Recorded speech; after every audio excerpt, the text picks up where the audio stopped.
everyone, and welcome to Equity Crayon Version with Divergence episode 6. So I hope you guys enjoyed last week. The Q&A was uploaded for everyone to enjoy.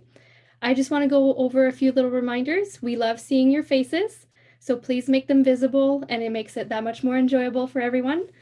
And also, if you guys are ever looking for links for past YouTube videos or the handouts, please make sure you check the pinned messages in Telegram. They're at the top, so if you click on them, it'll take you through every pinned message, and it might be a little bit further back. And if you hear someone that's looking for them, feel free to share it with them. That would be wonderful as well. And we do have a few Telegram platforms. So we have the Kindergarten School, and we have the Divergence Live. So, and we do share different content on both. So that's really, it might be a little bonus for you guys to follow. And we love the Q&A very much. So please make sure that you enter your questions legibly and clearly in the chats. We are collecting them, and we will be doing it a day sooner this week. So make sure you get them in on time. And I hope you guys enjoy what we have for you today. Thank you, Kim, as always. Excellent work. So respecting, last week was interesting with all the questions that we had there towards the end. Nice questions, by the way. You'll find it's very strange how when you first start this process, you almost don't even know how to ask a proper question. There's this weird energy where you kind of feel like, I don't even know enough to ask it. It is such a mind. Everyone asks with embarrassment. Okay, I'm a noob. Like, I'm sorry for repeating myself. Don't even worry about that. Don't ever worry about that. As a matter of fact, as we've posted here recently, we would love to start having younger generations get involved, where based on what they're hearing, what they're learning, what they're assimilating, what they're absorbing, we would love to have feedback from them saying, okay, I get this and this, but what is that? And please connect some dots over here. And this one, that one just makes no sense to me at all. So we can actually start to develop the curriculum based on virtually a show of hands, and with the input of a younger generation here. Again, these kids are quicker than we are. They are on the cutting edge of today's best of the best. We're not. Many have extra strands of DNA. Yeah, like they're special. They have advantages. So when we're not continuously impressing them and inspiring them and showing them something bigger, better, faster, like whatever, we're actually we're the ones failing. That was our job. We want questions from these teenagers that make their parents go, sure. From my son or from my daughter who's 16, after watching one of your Crayon versions, wants to know this. Yeah, because again, we'd love that. We're still, the Crayon concept, again, it's still in its infancy. We're still trying to develop content. Now, again, keep in mind, loved ones, as this develops, again, we have lots of time here to go further and deeper into certain subject areas, certain subject matters, rabbit holes, if you want to call it that. We have lots of time. So I know we're bouncing around, but really this is all with purpose. I'm actually putting my imprint on this.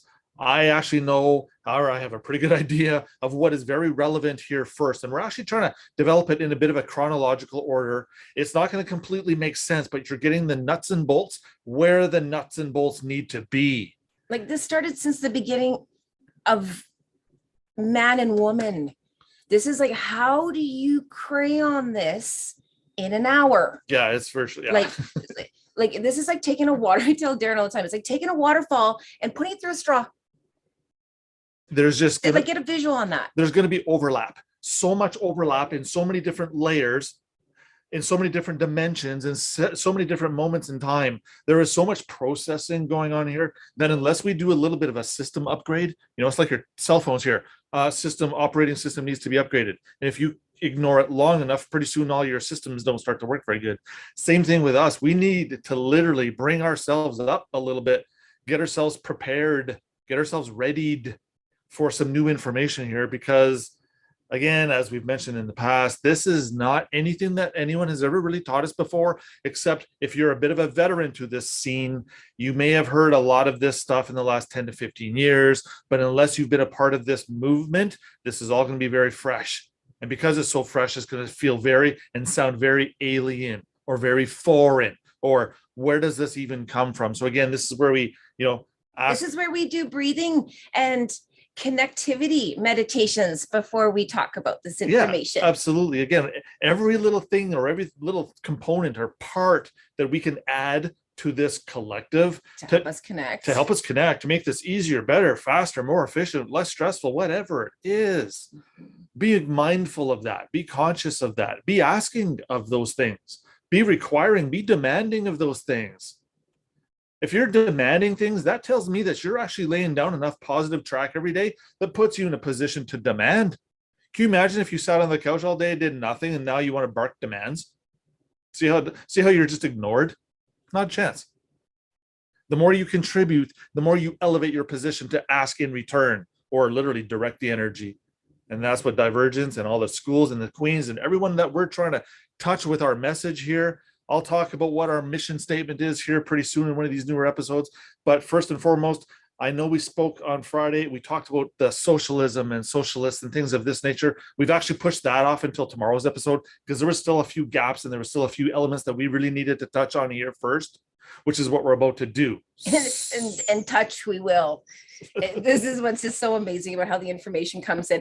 This information was started, like we started doing slides at 2:00 today. So that's 5 hours ago. And, you know, when we started channeling it, it was, you know, Kim and myself and Darren, and the information started coming in. This one does his famous, you know, energy, like word bomb drops on us. And all of a sudden, Kim and I just go, because he's just taught us how to attune to that energy and then to be able to find the information to teach it. So that's what we're going to do. And our queens are going to take part in this. We are excited to be able to go through this one because this one's a doozy, to say the least. I mean, I keep saying that all the time, but this one, you know, Kim and I had some very interesting rabbit holes we went down. When we say rabbit holes, this is just spirit directing us to be able to find and give you the information that you need to be able to fill in some of these gaps, some of these holes. But this is not exhaustive, loved ones. This is not till the very ends of everything. No. This is to scratch the surface, just to get the ball rolling so that we have somewhere to start. So where we start is we recap. So definition of pledging from last class, Crayon version, is it's a soul promise. And when you pledge at the age of majority, which is usually between 18 and 21, sometimes it's even younger. I mean, I got my actual social insurance number when I was 12. But when you actually get assigned that SIN number, that's your consent to enter as a player, an employee, and a debtor. And a player of the game of life that we're talking about right here. This is very encompassing. This is very way out there. There's no way that we could have ever been taught this stuff because it would expose the game. This means that we're an employee. This means that we're working for somebody. This means that we're a debtor. This means that we've changed our relationship to life itself. Now we're playing a game, and we've decided to play a character that's kind of an evil guy or gal. This character isn't really well liked. This character is kind of hated, as a matter of fact, but yet we chose that one for some reason. So we're born as a national, and we have to pledge that away to give it away. Our equitable rights, you actually have to pledge it. You have to give it to something or someone. And what's really happening when you're doing this is you're exchanging your national for citizenship. And anyone who would do that is declared a lunatic and incapacitated. Let's crayon that. It's just as it says. It's that simple. Now let's define contract. Well, quick version of that. The first 2 letters of that, it's a con, or 3 letters, it's a con. And these agreements can only be made in person. So Darren, can you explain this, please? So when we're acting in person, we're not acting as ourselves. And now if you're acting as a character, if I don't have access to your script, I don't know what the next thing out of your mouth is. How am I ever supposed to engage with you properly? I can't. You've always got the advantage over me, and that's not fair, which makes this whole thing fraudulent. The fact that we're acting as something else that we were not created as, and if we're not doing what we were supposed to do, that means we're actually making mom and dad a little bit upset. So only fathers' children, only people who are national can make trusts and pledges. And so when you give that away, all you can do now is contract. You're a citizen. And as it says on the screen, incapacitated dead things cannot make trusts or pledges. Which is why we had to do something to adjust that position. How would we ever start to seek our remedy or be given our remedy if we don't stop acting as that incapacitated dead thing? There must be a little gray zone here somewhere where we can assume a neutral position, where we can start to change what's going on. Because if they completely locked us down into this submissive position and never gave us a chance to get out, it wouldn't be fair. That's not how this life force works. Now, speaking of not fair, Yeah. there's the sin pledge. Ironically enough, just as it sounds, Crayon version of the sin pledge is it's when you volunteer to sign up for the game. Because you're playing a game in person. You're acting as something other than what you were created to do. Now, here's the weird part. You can still go do all those things, but just lose the person. Well, that sounds pretty simple, but yet if you try to do that within the ancient Roman and ancient Egyptian and Babylonian, and even farther back than that, these ancient societies created this system. And they needed to have us volunteer to participate in this system. And now this is where we volunteer and we literally play a game that we were never meant to. And we're going to talk a little bit more about, I did not consent to this, I did not consent to that. Kind of did.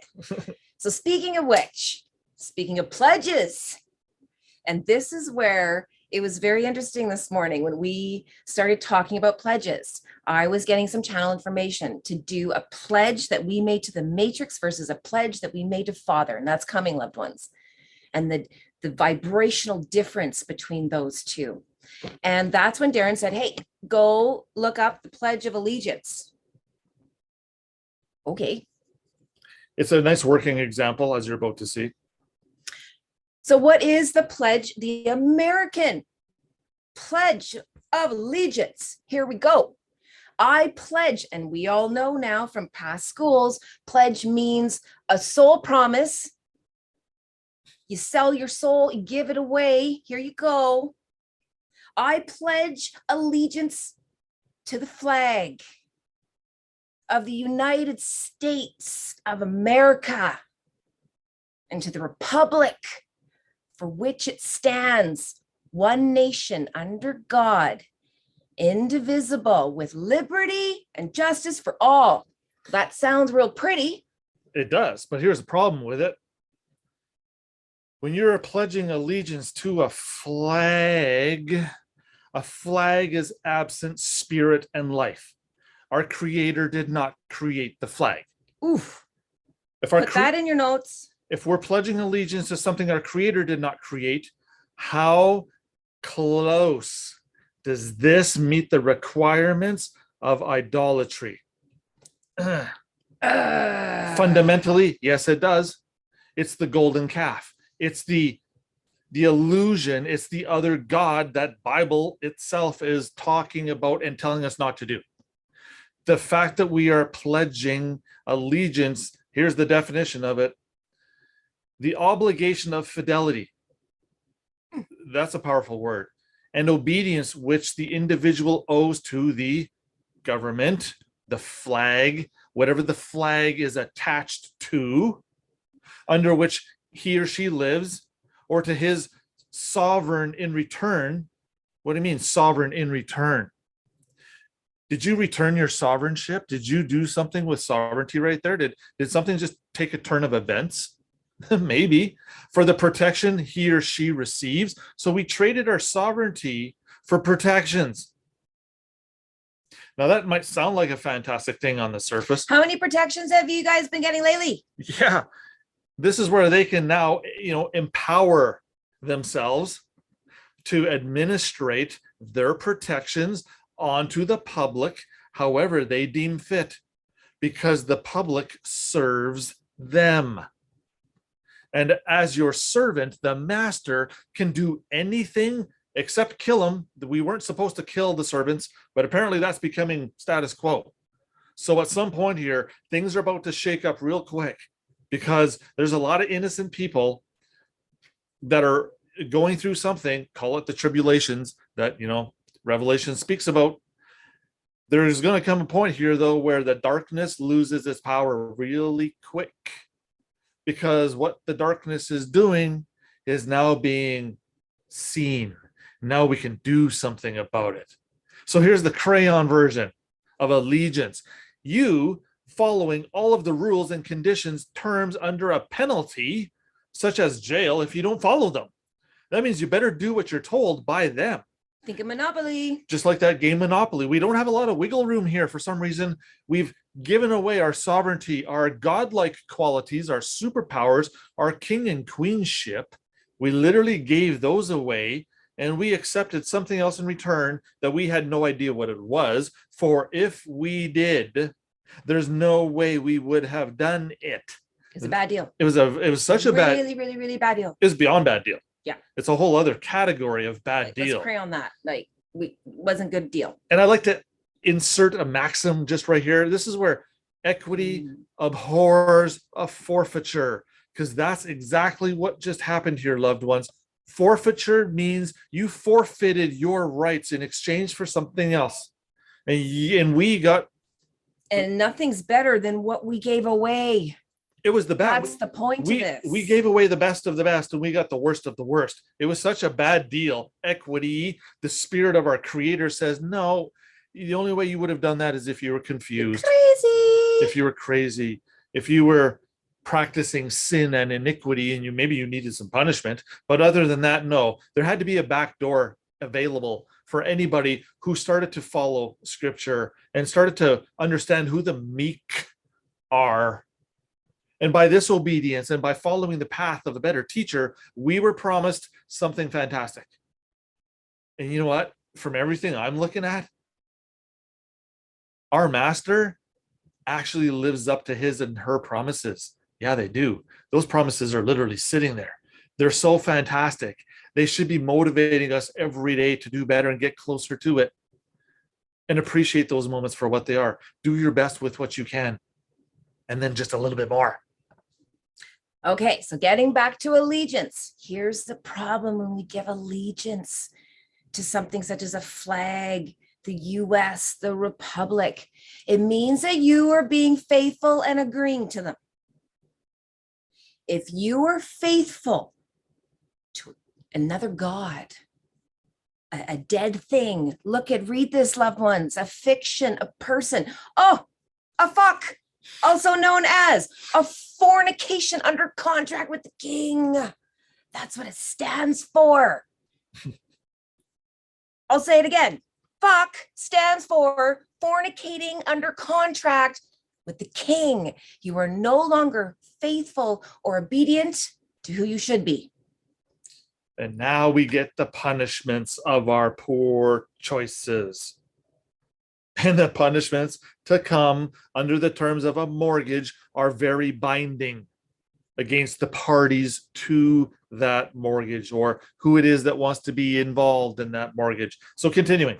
So let's talk a little bit more of this Pledge of Allegiance history. First of all, did you know there's a flag code? This is the proper way in which you are supposed to salute the flag, whether you are a citizen or whether you wear a uniform. Very interesting. However, the section 4 of the flag code states that it should be rendered by standing at attention facing the flag with the right hand over the heart. Look how much they make you energetically connect to something that we now know is dead. Francis Bellamy, he's actually the one who originally designed and wrote up this pledge in 1892. And originally it began with a military salute. And after reciting the words to the flag, and this is right, you can go into Google and search this. The arm was then extended to the flag as you did that.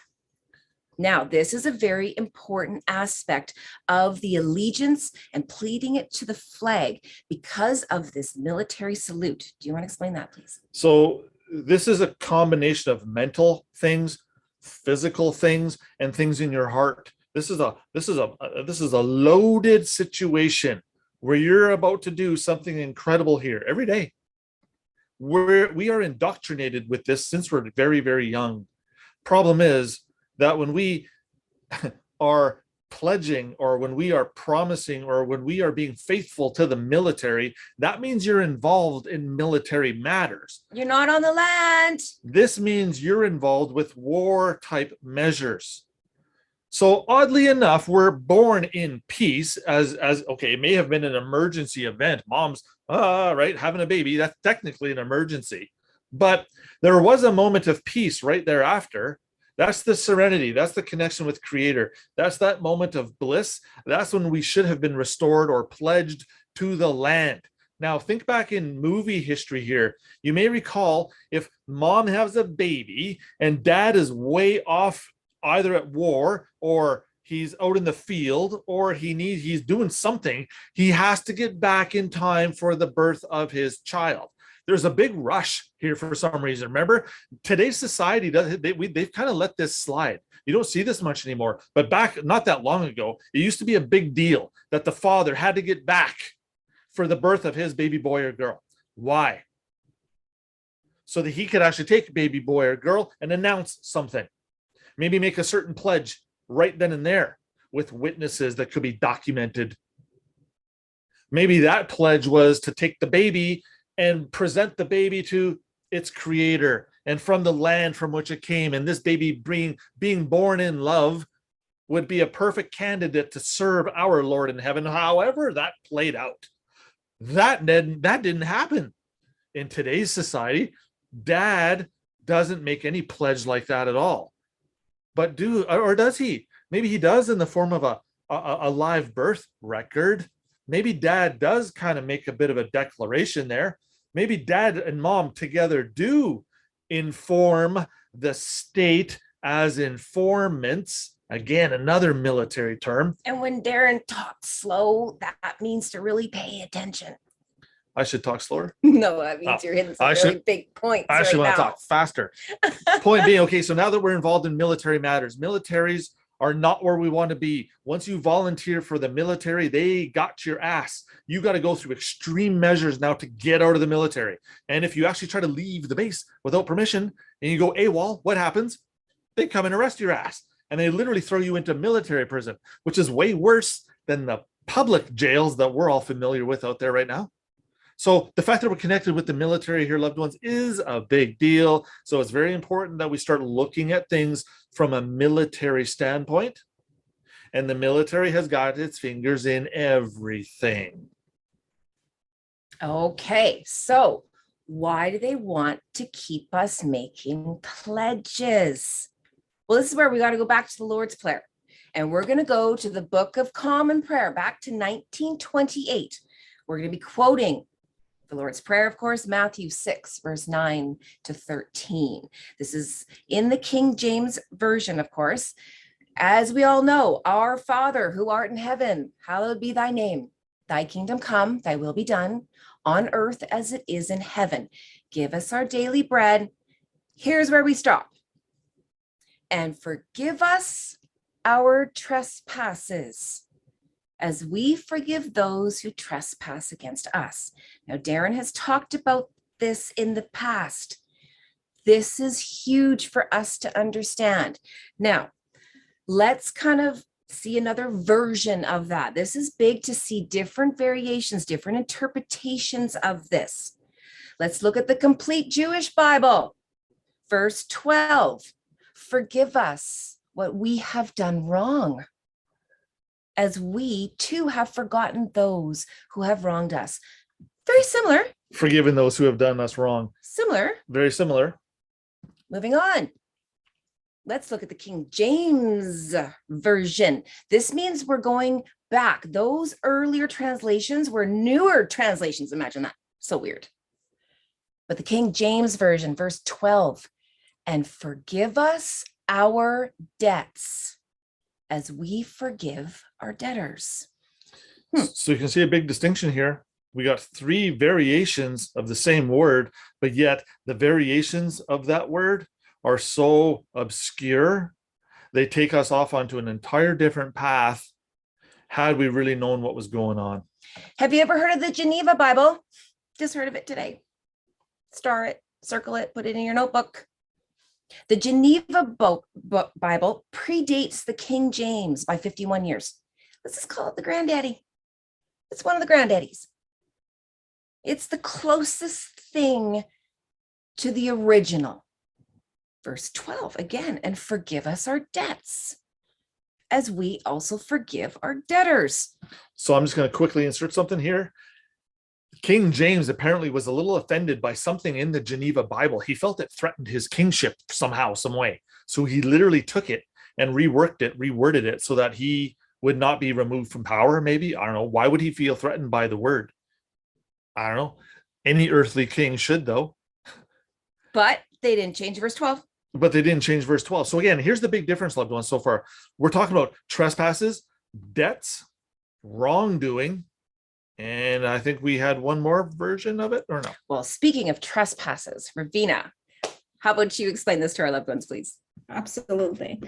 So as we noticed on the previous slides, we've seen the modern translations changed from forgive us our debts to forgive us for our trespasses or wrongs.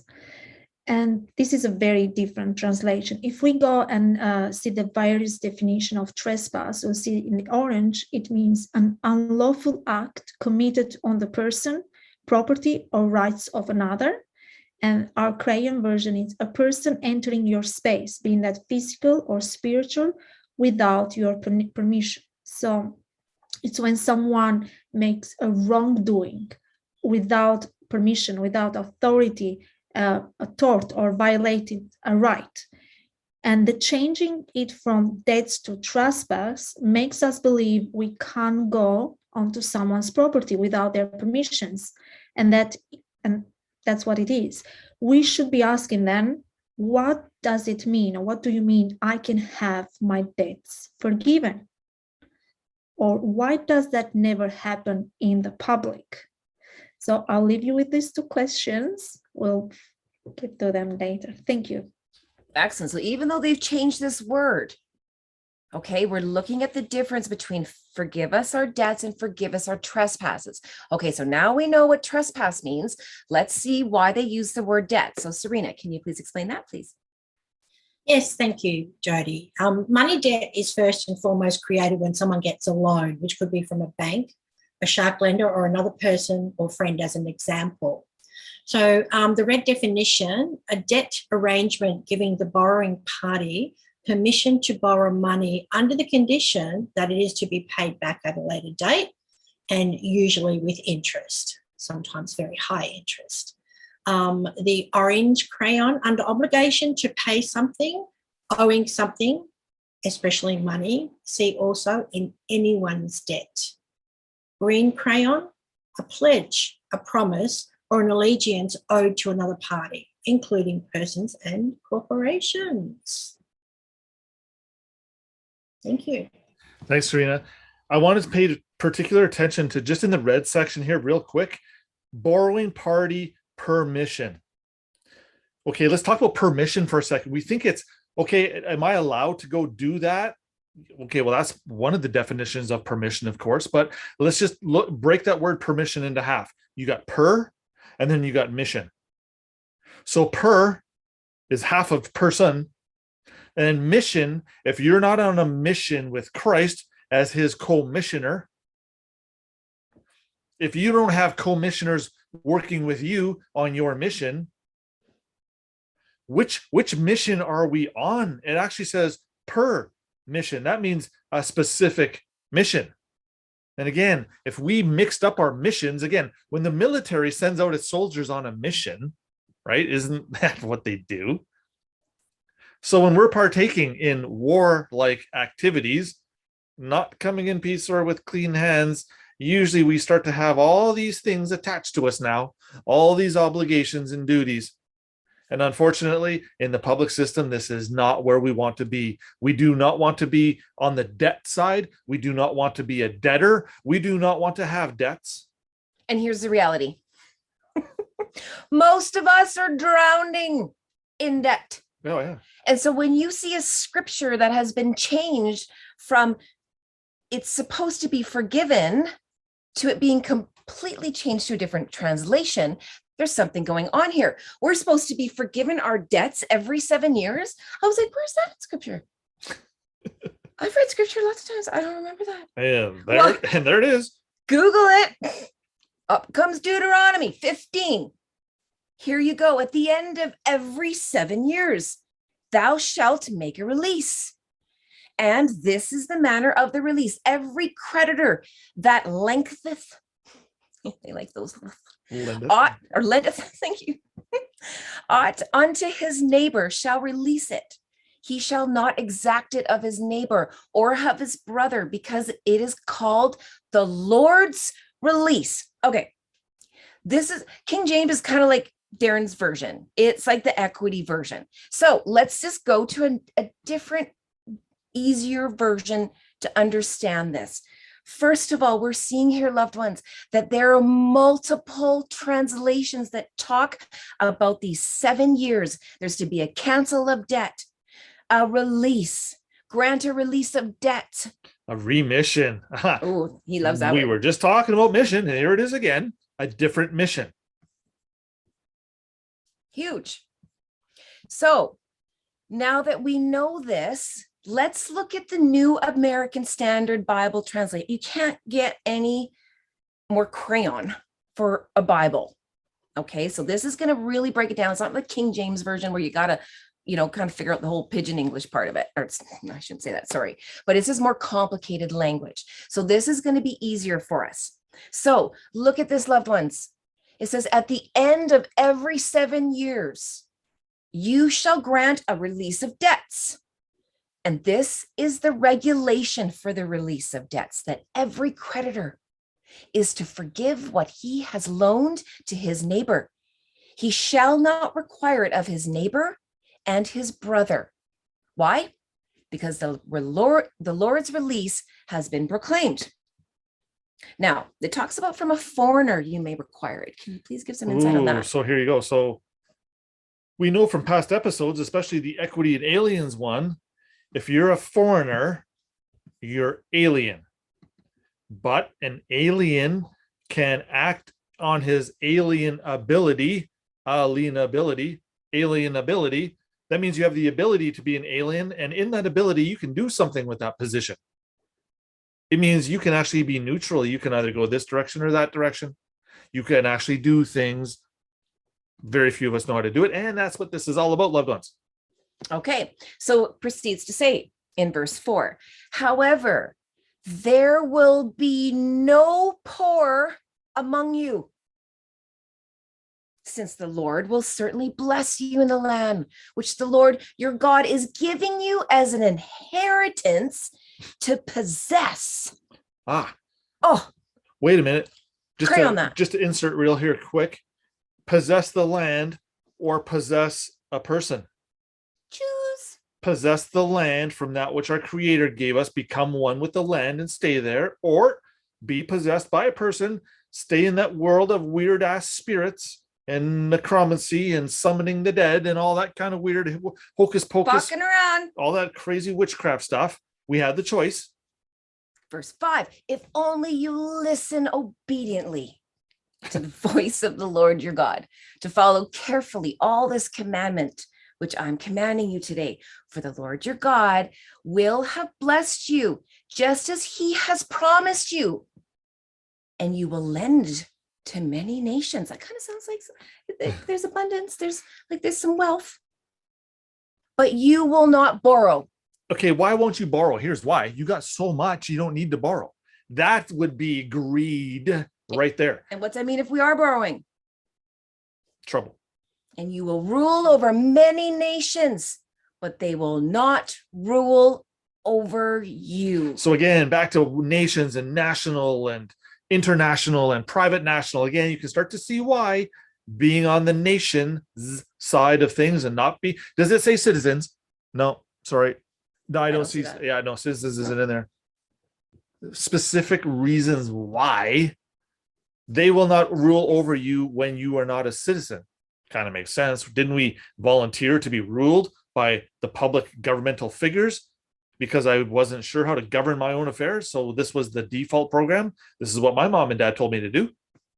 So I look at this and I see, okay, so if we're not being forgiven our loans, if we have poor among us, I don't even know what you're talking about as far as this God-given inheritance I'm supposed to be possessing, which sounds great, but I have no idea what you're talking about. I'm going to have so much, I'm going to be able to lend it, and I'm going to rule over some nations. If that's not happening, oh, wait, the scripture says, but you have to listen. You have to be obedient. Follow the You rules. have to follow carefully his commandments. And if we're breaking the first one, okay, sorry, starting to yell a little bit. So what does that mean? We're supposed to have an abundance, loved ones. And this was a huge message that got channeled in that we knew, but we had to put a few more dots to. They cannot forgive our debts because we renew our contract every year. Do we not renew our mortgages every 5 years? Isn't that interesting? Well, within the 7 years. Our driver's license, that's done yearly. Excellent. Anything they said that involves your social insurance number, what ends up happening is it resets your actual debt. It's why they want you to renew all the time. What's renew mean? A new you. And if they're renewing something, it takes on another life. It gets to start again. They get to hit the reset button every time we make application to improve our situation, update the record. Yeah, I'd say so. Updating the record so that that perpetual clock, that 7-year window, You never hit it. we never get to the end of it. Nice, guys. Thank you. Yeah, beautiful. Again, another well-planned part of the system. I applaud, like the intelligence level. Well done. Excellent. Moving on. Debts. Ugh. Where do they come from? Let's talk about that then. Okay, when we act in person and we break that first commandment, we do a whole series of bad stuff right with that single action. So when we act in person, we create a debt because somebody else owns that name, that person, that corporation, and it's not us. Now, this is where we have a lot of people say, yeah, I want to own it. I want to own it. No, you don't. It's a way better at this point, because now that what we figured out, let the crown, let Her Majesty the Queen in right of whatever province or country, let them own that, because he or she that owns it is the one that has to maintain it. Think of bringing your ship back to the dock and just parking it there. It's already been out on the sea commerce making money. You might as well give it a new little updo and send it out. They will literally take that person on report. We know what report means. That means it just showed back up to the dock. So now they can reclassify it. It left in a certain condition and it just came back a little different. Therefore, they get to reclassify. This is a very important word, as we'll talk about later. But so now the cost of using this person, because with the debt, there's a cost, there's right, an interest, there's something you have to pay. Yeah, there's a fee, here, or there's a purchase price almost. There's a we have to give something back in order to use their thing. So this is what we have agreed to through our Pledge of Allegiance, and Yes, I'll pay 21% to Visa if I don't pay all my debt in time.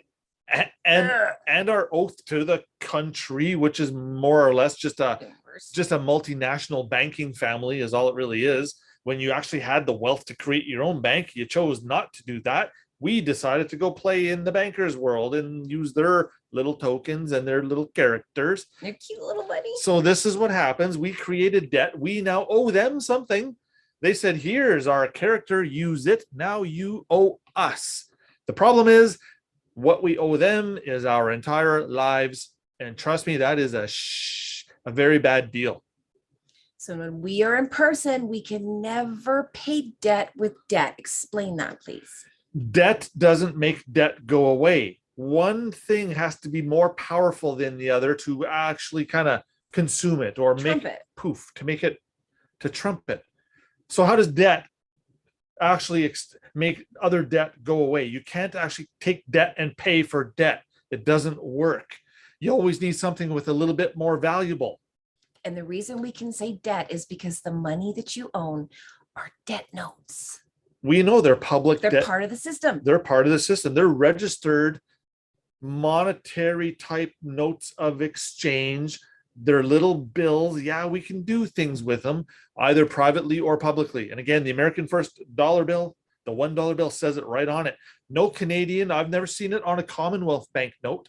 Only the American one, interestingly enough, says for the settlement of private and public debt. Interesting. So there must be two. So there's something going on there. We'll talk about that in later episodes. Crayon summary coming up. Look at the joke. Bottom line, no more pledging. And that's why the little joke says, no, you don't have to run them by legal. The 10 Commandments don't have to be run by the legal system. See, again, this is the absurdity of the common law, at law, public law, legal system versus equity and what the laws are that the Creator gave us. Those inherent laws, there's only about 10 of them, 11. Now add 20 maxims to kind of oversee those 10 or 11 primary rules we had to follow. And if we didn't do that, well, then we're stuck with this other system. There was only one or two choices, and we all chose door number 2. So let's go back to this Pledge of Allegiance, is talking about how I pledge this and I pledge that to the flag, to the US, to the Republic. What's actually happening here? This is going to be a big truth bomb for a lot of our loved ones here. So when individuals are pledging allegiance to a flag or an icon or a token or an idol, and I love the way they say this, and to the Republic, what's the word republic mean? Does that mean public, or does that mean the opposite of public? What is the public realm out there that we're all seeing right now? Is it not a democracy? Is it the public redone? See what's going on here? A republic is the exact opposite of a democracy, which is why they even allude to it in that Declaration of Independence. Somewhere in that document, it says, if you can keep this all a republic, you'll be fine. But no, it took the dark ones about 20-ish years to revert it back to a democracy already. That it didn't take them very long. So the republic is no longer part of this equation. That's been replaced. So it no longer stands. It may be off in the background, but when the citizens have pledged allegiance to a democracy, you have waived your right to the republic. Waiving your right means you don't have one. Means you're not interested in one. Means you certainly don't intend to pursue an interest regarding one. So again, now they're saying that this is all one nation under God, indivisible, with liberty and justice for all. Sure, that's all fine and dandy until we start acting in person and pledge allegiance to this thing.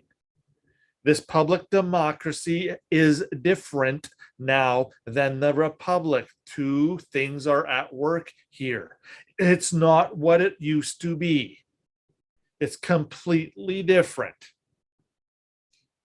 So what's interesting about this pledge, loved ones, is that, have you ever heard of that expression where when someone says, oh, you did a really good job, but what do we know of that? That now means ignore what was just said. This doesn't apply. So what's happening here is after we do this pledge to these dead things, it's the butt of the legal world. You just got incapacitated. Done. Right there. Boom. voluntarily, you wanted to do it, and we can prove it. Well, if that's what you wanted to do, we can't interfere with your free will. You've expressed it. Every time youngsters, our children, go into these public schools and pledge allegiance to a flag, Do the Lord's Prayer every morning. do the Lord's Prayer every morning, asking for it to be forgiven of their trespasses. Now, again, just touching base on that real quick. A trespass is a form of debt, yes. Is a form of sin, yes. Is a form of wrongdoing, yes. But when they call it a trespass, we don't really connect the dots. We don't think, hey, wait a minute. A trespass is using somebody else's property or somebody else's name so that I can profit. Guess what? That's a trespass. That's sin. That's wrongdoing. Now that's why you're in debt. Why is it wrong? Because you can't be faithful to a country and a creator at the same time.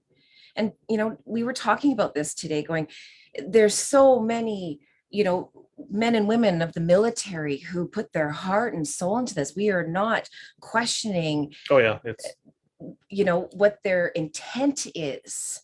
the fact that they're laying down their lives to serve their brother and sister and help protect everything that we have worked for. Yes, I know there's an incredible place for that. But our point is, look how much they even tricked those ones who are willing to do that for us, even more so to go further into the game, to layer themselves with even more titles, with even more clouds. And again, this is why at the end of the day, the military is the one controlling all this stuff. They got some of the sharpest minds of the bunch. They've got the best technologies. They've got it all. That's why they're in control.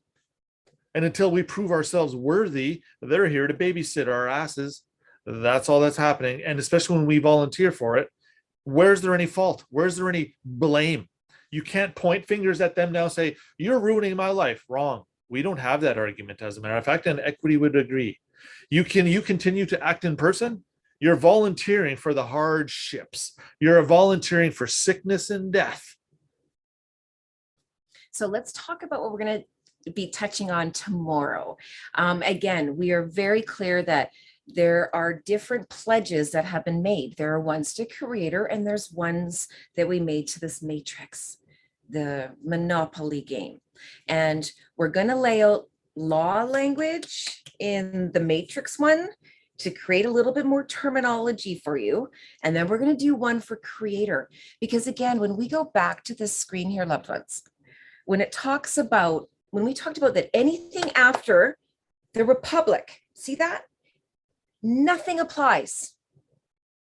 But look at the beautiful high vibration of these words, for which it stands, one nation under Father, indivisible, with liberty and justice for all. High vibrational words, but they don't apply because you just went and pledged your allegiance to a dead thing.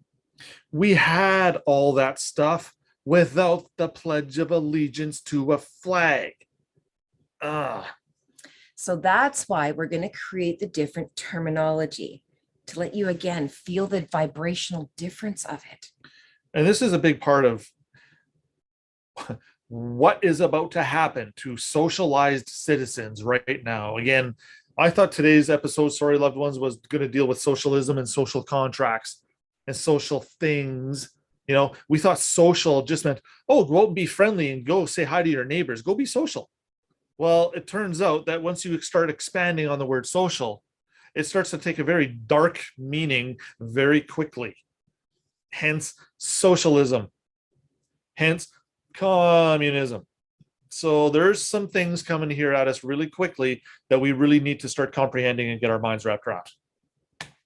So we finished a little bit early. So Queens, how about you grab a couple questions out of the chats?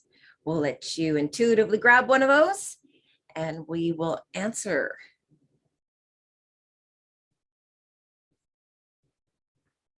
We'll give you a minute for that because we threw this on them. I was going to actually ask as well, too, what is the actual purpose of pledges? Yeah, you know what? It's just a promise from back in the day when a certain situation would arise, and a promise being a pledge. I think that they probably wrote the pledge down somewhere. A pledge was something, because I remember, things carved in wood type of an idea, things carved in stone, things written on paper.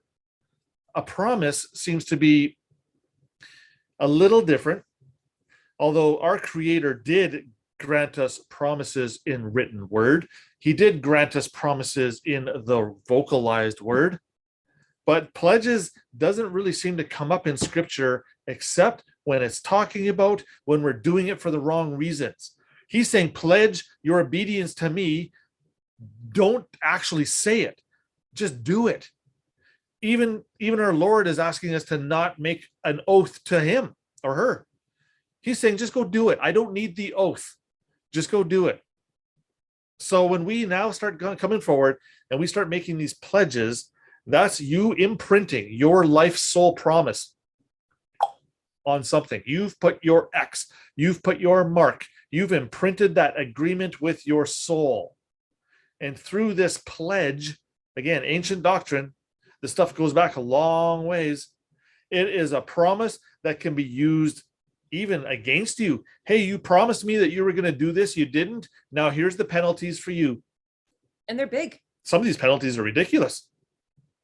If anybody went and did a little bit of researching, go research the Jesuits' extreme oath. I was just going to say, touch on that.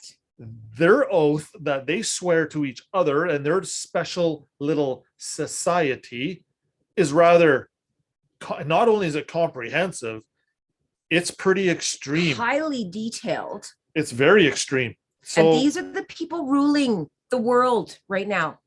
When it talks about taking a pregnant mother and gutting her, if she is not, if she's of a Protestant faith, that if you just believe something different, the extremes that this group goes to punish these people, this is who is trying to take over. Yeah. It's a big deal. They don't get in power. And this is all part of that empire that's about to fall, loved ones. Stay empowered, stay positively charged. Don't let that darkness get you down. Again, we talk about this every episode because this is important. Stay don't be in the shadows. Step out. Don't be afraid. We want to see you. When the light hits you, it's because you've stepped out from the umbrella. How are you supposed to receive the light when you have that mask on your face? How are you supposed to receive the light when you're acting in person? It's impossible.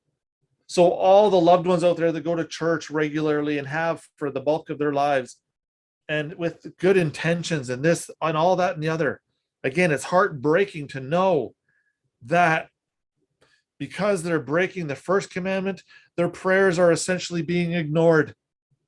Yeah, we hear of the odd miracle story where little Susie got in a car accident, and because she prayed, she was miraculously healed. That's because Susie's supposed to still be in the game, according to them. And again, there's reasons why that these little miracles still are happening, just to show us that, hey, don't give up, don't lose hope, but always be striving for something better. And when we pledge, when we promise our life energy to something that we are not supposed to, chances are we're going to get a shocking result. Excellent. Great question. Pam's asked a question also. When the empire falls, will everyone be freed without all the paperwork?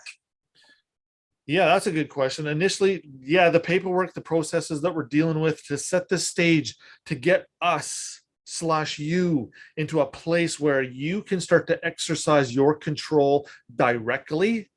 Now you can, once you're in the land of safety, once you're no longer drowning, once you've been resurrected and come back to life and fixed our whole problem here, you could probably say to a judge, yeah, Susie's with me. I'm waving her through because I have the power to do it. She doesn't have time to do paperwork, Your Honor. She's good to go. I vouch for her right through. And if it's good for Susie, is it not good for Johnny? And is it not good for Melissa and Timothy and all the others? Which is why it's critical right now, loved ones, that our placement, what we are doing with this particular moment in time, all of us right now that are on this chat, all of us that are listening to these messages, we're being groomed for something. We're going to be asked to be doing something here in the very near future. It's up to us to help other loved ones come to the light, receive the blessings that are promised. All we had to do is be obedient by not acting in person. That's really the only thing we. And you have to be able to listen. So if you have to be able to listen, you have to get to a place where you're not talking anymore, first of all. Yeah. All of us are all about our opinions and getting that out. Shh, get quiet, clear your energy, send everybody's energy back. Listen to equity spirit. But again, loved ones, don't feel bad, because this is how we've been conditioned. We've been trained. We've been brought up this way. And again, scripture actually talks about that. Bring a child, a boy or a girl, up to about, get this, 7 years old. Get them set in their ways. By the time they're 7, they're likely never to deviate from it. Good to know. Program them while they're up until 7, and then you don't have to worry about them. They're good to go. There's the 7 again. Yeah. What's with the 7? So again, interesting things going on here. Age of majority, 21-ish. We're entering into these social contracts when we're 14. 7, 14, and 21. 7. That actually tells me that there's another event around 7, which is, again, I've seen legislation that says if we don't come forward within a 7-year window, we're presumed dead, lost at sea, and likely never to return. Because even a 7-year-old would want to come home. Who comes up with these numbers? I don't know. But someone has, and that's the rules that we're all having to play by, unfortunately, for now. So again, to elaborate on the rest of that, yeah, once enough of us correct our problem, and we are entitled to go do what we were chosen to do, this is where all the promise gets to flow. It's up to you to go find situations that needs healing, that needs a little miracle. You go sprinkle that magic love sauce. Because you will be responsible to find people of the same vibration to bring in. You're not going to bring in filth into the garden. Because if you do, yeah, we get in trouble. We're going to be like, hi, how you doing? Why'd you bring this one? Explain yourself. There's not like, oh yeah, I'm just going to go and bring all these people in. No, like it's not. Please understand, there's a little bit of a grain of salt there. You're bringing a bunch of riffraff and partiers and they're busting up the garden. The first question we're going to ask, who's your sponsor? Who let you in? They're responsible. They literally get ushered out. So choose wisely, as we are. Yeah. And again, sometimes you're going to get burnt. That's a part of this process. But don't let that ever deflect from what our mission is. Now, mission absent the military. Because how could Christ have been on a mission without the military, right? So again, the mission. What would you say on there? Military and Christ. What do you mean? Okay, so the military is all about missions. They go on these secret missions. They do stuff. Christ was sent here on a mission as well. Mm-hmm. But yet Christ wasn't at war. He was at peace. So his mission must have been a little bit different. It's not using the military because he was never in it, but yet he's still on a mission. And us as co-missioners with him are not in the military. So there's different kind of missions. So there's different types of missions. Absolutely. There's a Crayon version right there. And how do you start doing the new mission? I don't know, maybe submission. Maybe you submit to some wrongdoing. Maybe you say, yeah, you know what, Your Honor, I made a mistake. I can admit wrongdoing. I can admit fault. I can take the punishment, which is why I'm asking now for forgiveness. If you don't admit your fault or your wrongdoing, how do you move forward from that? Good luck. Let me know when you figure it out. So if you're all stuck in the I didn't consent to this, got ways to catch up. And there's another, again, there's that con word, there's that construct, there's that contract word, consent. Something's not quite right with that word even. One more question, please.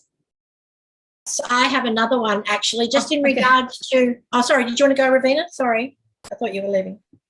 You can go, Serena. All good. Thank you. All right. Just checking about a pledged person in comparison to suretyship. So, like how does that work in regards to pledging? Okay, so suretyship is what? We're talking sure, something that's very sure. What's very sure in this world right now? Your surname. You notice how SUR is the bulk of the word of surety. So we're talking about the last name instantly when we're talking about suretyship. What we're talking about is a public pledge. This man or woman has pledged their life to serve this suretyship through a surname and For sure. And because of that, we got them till they're dead. Oh. Locked and loaded. So when we pledge in an agreement to be surety for a stranger, because is not that corporation a stranger to us? Is that corporation not a foreigner? It's not natural. It's not natural. Remember, that's actually technically the alien right now. But so as surety, we're talking about insurance. We're talking about surnames. We're talking about principles of banking that are very deep. That's an incredible rabbit hole that we can start going down and at some point we will, because a lot of our veterans on here are, they want more. But every time you see that word SUR, be 9 times out of 10 aware of the fact that they are talking about your surname at some level. Even the word surprise. Hey, congratulations, law firm, or congratulations, trustee. Again, even that word congratulations. Something's going on here. Congratulations. You're the recipient of a reward. You're the recipient of a surprise. You're the blue ribbon winner. You get to be the trustees under a private appointment from me or her or that other loved one. A private appointment is very, very powerful. Start putting that one in your memory banks. Because once they are acting in person and you're not, they're sitting ducks. They're vulnerable. They don't know it. This is why they have insurance, extra insurance, so that if they trespass on you, once you've fixed your problem, insurance now has to pay you. This is a beautiful system. Lawyers have it. They're insured. Actually, they have to walk into court with that bar card, that insurance policy, in case a private individual shows up to court that day and surprises everybody. Guess who now is liable for the debt if it's not you or me? They have a bar. They have a what? A what? They have a what card? They have a bar card. They have bar card. They have a membership card that says they're a member of the bar. And that bar card has all kinds of numbers on it too. It's kind of like a birth certificate.